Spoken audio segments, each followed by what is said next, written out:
Halo, Sobat 19 Detik. Lagi pada ngapain nih? Film seru dari Korea Selatan yang berjudul The Villagers. Film ini adalah film garapan sutradara Im Jin Sun yang dirilis tahun 2018 kemarin. Film ini menceritakan tentang mantan seorang pelatih petinju bernama Yo Ki-chul yang diperankan oleh aktor kawakan Ma Dong-seok. Yo Ki-chul baru saja dipecat sebagai pelatih tinju dan akhirnya dia menjadi seorang guru di sekolah wanita.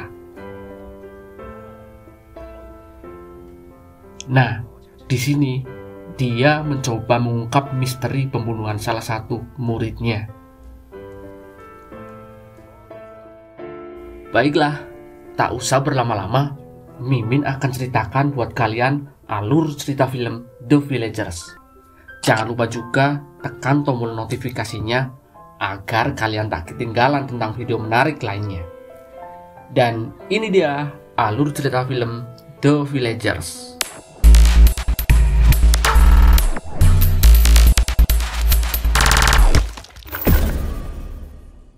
Di awal film, kita akan melihat gadis cantik yang sedang berjalan di sebuah jembatan. Gadis cantik tersebut terlihat berjalan bertelanjang kaki dengan wajah yang tampak habis menangis. Mimin kasihan. Coba di sini, udah tak bawa pulang.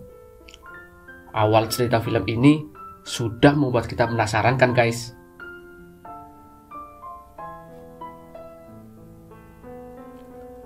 Beralih pada tokoh utama film ini yang bernama Ki-chul. Dia merupakan seorang mantan pelatih petinju. Ki-chul merasa marah karena muridnya dicurangi dalam sebuah pertandingan tinju. Akibat perbuatannya, Ki-chul kemudian diberi hukuman. Dia tidak boleh terlibat dalam kegiatan tinju seumur hidupnya. Dalam perjalanan ke kota tersebut, dia mengalami insiden pecah ban. Saat sedang menunggu mobil derek, dia melihat papan pengumuman orang yang hilang. Orang tersebut adalah Han So-yoon. Dia adalah gadis cantik yang terlihat pada awal film yang tadi. Salah satu gadis itu adalah Kang Yo-jin. Dia adalah sahabat dari Han So-yoon yang berusaha menemukan sahabatnya yang hilang. Pandangan Ki-chul terhadap kota ini memang sedikit aneh. Malam pertama di kota tersebut, Ki-chul melihat seorang wanita yang sedang digiring ke sebuah mobil. Ki-chul menganggap bahwa itu adalah tingkah aneh dari masyarakat kota tersebut. Scene kemudian beralih pada karakter antagonis pada dia dibuntuti oleh seorang pria dengan pakaian serba hitam. Beruntung bagi Yo-jin karena segera menaiki bus dan baru menyadari bahwa ada orang yang mengikutinya. Keesokan harinya, Ki-chul mulai pekerjaan sebagai guru di SMA Suhwa. Di hari pertamanya menjadi seorang guru, Ki-chul diberi tugas untuk menagih hutang uang bulanan pada beberapa muridnya. Salah satu murid yang memiliki tunggakan adalah Kang Yo-jin. Ki-chul pun akhirnya menagih uang bulanan pada Yo-jin.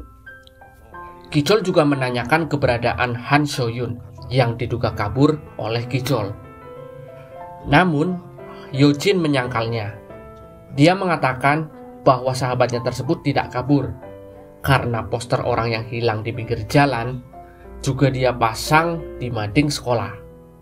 Karena perbuatannya, Yo-jin akhirnya mendapat teguran dari salah satu guru.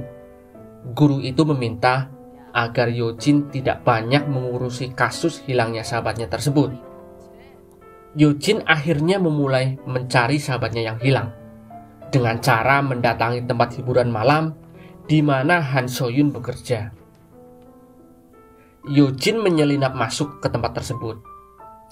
Di sisi lain, Ki-chul yang tak sengaja melihat Yo-jin memutuskan untuk mengikuti Yo-jin.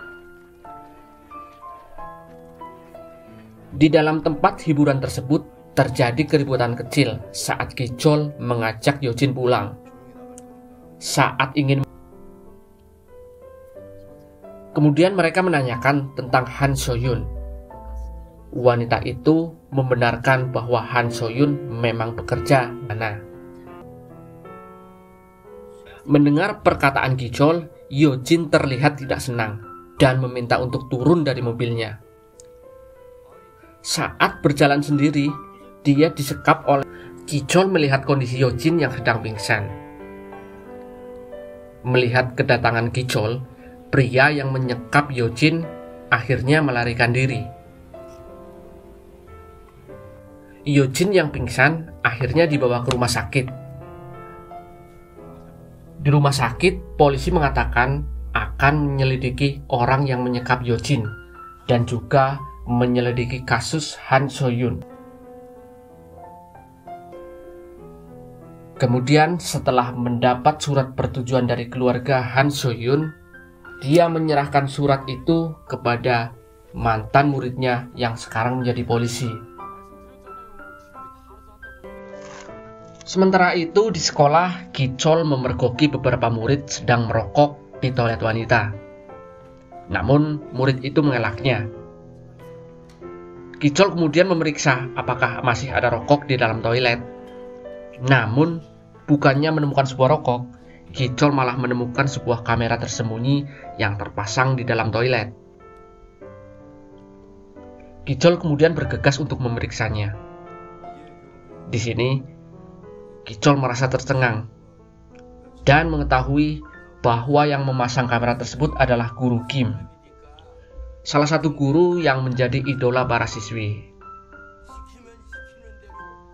Kemudian Ki-chol memeriksa laptop Kim, dan di sana dia mendapati pesan dari Yojin. Mereka berdua berjanjian sepulang sekolah. Namun semuanya terlambat. Yojin sudah berada di dalam mobil Kim. Ki-chol kemudian meminta Yojin untuk mengirim lokasi di mana dia berada. Setelah merasa tersudut dengan pertanyaan Yojin, Kim mulai kesel nih guys. Akhirnya Yojin dipukul sampai pingsan. Kasihan ya guys. Nah, sementara itu Ki-chol datang untuk menyelamatkan Yojin. Si Kim ini, guru cabul, dihajar habis-habisan oleh Ki-chol. Kim akhirnya menyerah.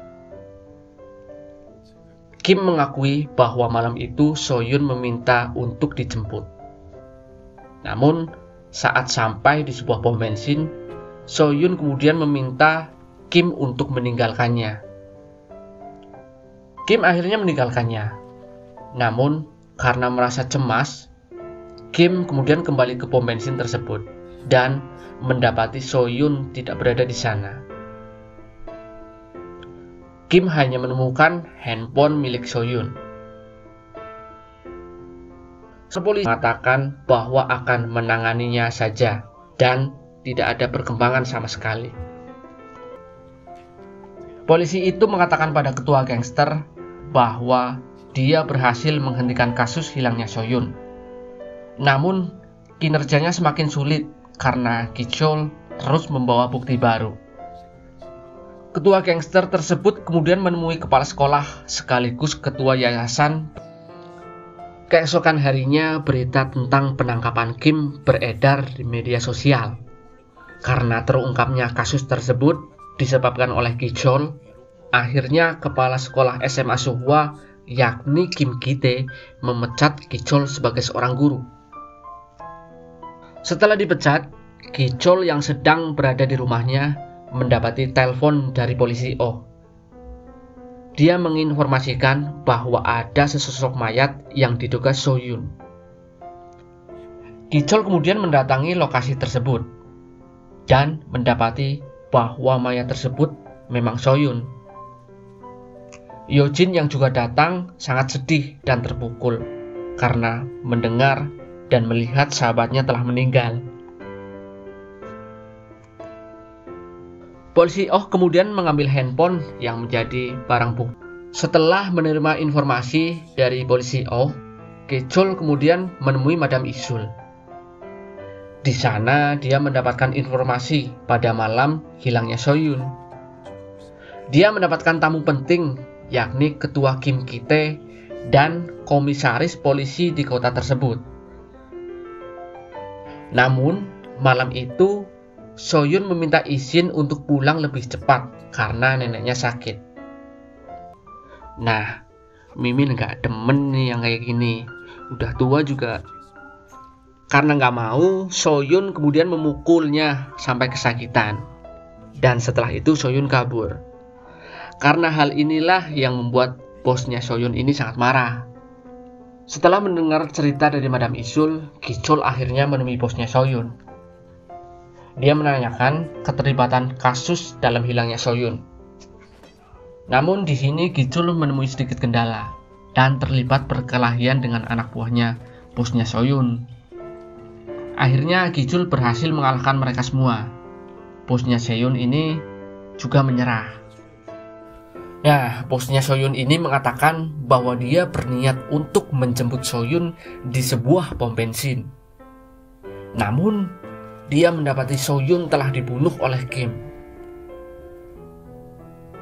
Di sini ini kita mengetahui bahwa Kim adalah anak dari Kim Ki-tae.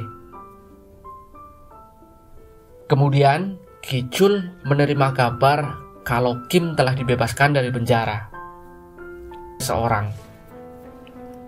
Ki-chol menduga yang melakukan penyekapan terhadap Yojin adalah Kim. Kemudian, Ki-chol mendatangi rumah Kim. Sementara itu, Yojin sadar dari pingsannya dan mengetahui bahwa seseorang yang telah membiusnya adalah Kim. Seseorang kemudian datang menggedor pintu rumah Kim. Karena merasa panik, Kim kemudian menyembunyikan Yojin di sebuah lemari. Mereka terlibat perselisihan. Dan di sini terungkap, rupanya yang membunuh Soyun adalah Kim Ki-tae.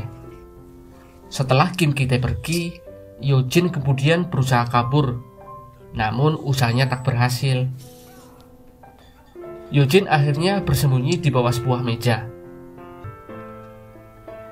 Ki-chol akhirnya datang tepat waktu. Saat akan menyelamatkan Yojin yang pingsan, Chol ditusuk menggunakan pisau oleh Kim. Setelah itu, perkelahian Kim dan Ki-chol pun tak terhindarkan. Namun, Kim akhirnya kalah karena dihajar habis-habisan oleh Ki-chol. Setelah itu, melihat Yojin yang pingsan, Ki-chol akhirnya membawa Yojin ke rumah sakit. Di rumah sakit, Ki-chol melihat kemenangan Kim Ki-tae sebagai gubernur yang terpilih. Ki-chol kemudian pergi meninggalkan rumah sakit. Di sebuah perempatan lampu merah, Ki-chol mengarahkan mobilnya pada mobil Kim Ki-tae. Dan pada akhirnya mobil Kim Ki-tae menabrak sebuah tiang.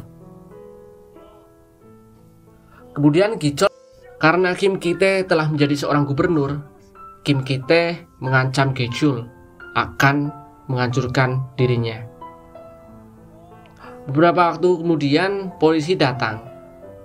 Kim Ki-tae menduga bahwa polisi yang datang akan menangkap Ki-chol. Namun semua terbalik. Polisi yang datang dipimpin oleh polisi Oh yang berniat menangkap Kim Ki-tae. Kim Ki-tae akhirnya ditangkap dengan tuduhan pembunuhan siswi SMA dan batal menjadi gubernur. Setelah peristiwa tersebut, Ki-chol memutuskan kembali ke Seoul dan cerita pun berakhir. Bagaimana filmnya guys? Keren kan?